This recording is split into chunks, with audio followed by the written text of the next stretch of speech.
And when we're looking at a client's network, and I've already architected a client's network, the next step is to make sure that we're proactive when it comes to hardware replacements. The best time to replace a device is when it's working properly and it's still under support. So we make sure that every client's got a different budget. We make sure that we provide budgets for next year and the following years so they're prepared for their budgets as what might need to be replaced in their network.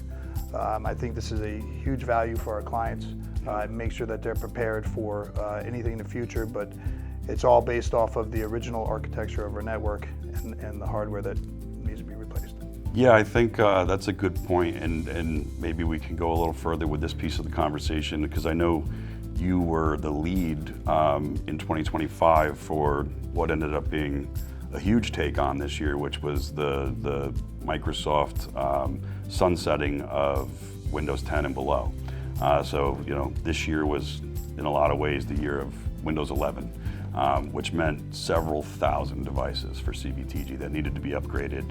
And we didn't want to wait till the eighth inning to get started. So I know these conversations started around Halloween of 2024.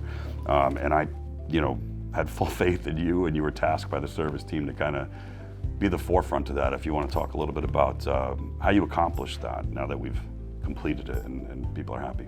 Yeah, I will. I'll say, I hope I'm retired before Windows 12 comes out.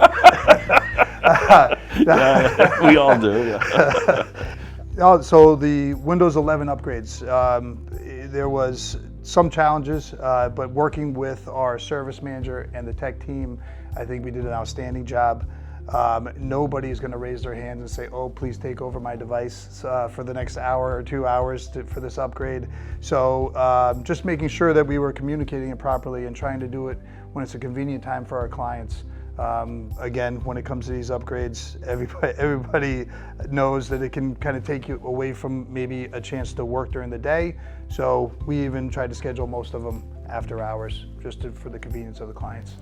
Yeah, this was a bit of a unique one too, because in past, we've all been doing this long enough to go through many versions of Microsoft ending an operating system.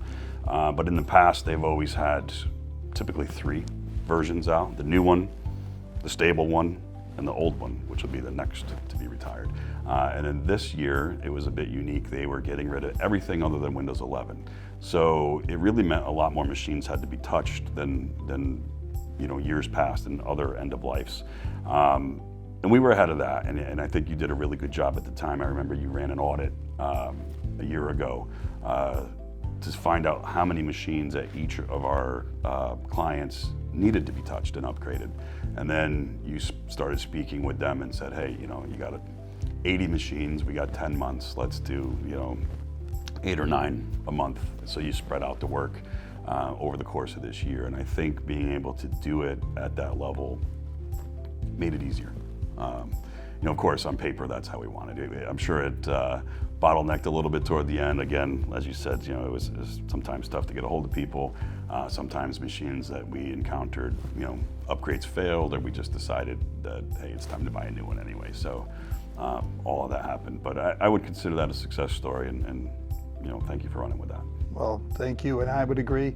Like most things in this industry, communication, setting expectations properly, help anything as far as an upgrade or a project go more smooth, and the clients appreciate it. Yeah, got it.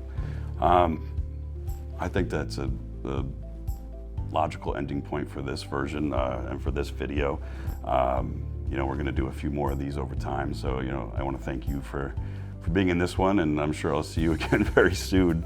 And for any prospective clients that are looking for a new MSP, if any of what we said today resounds with you, please give us a call, check us out. You can reach us through the website, you can reach us through our listed phone number, obviously. You can pop in if you want to.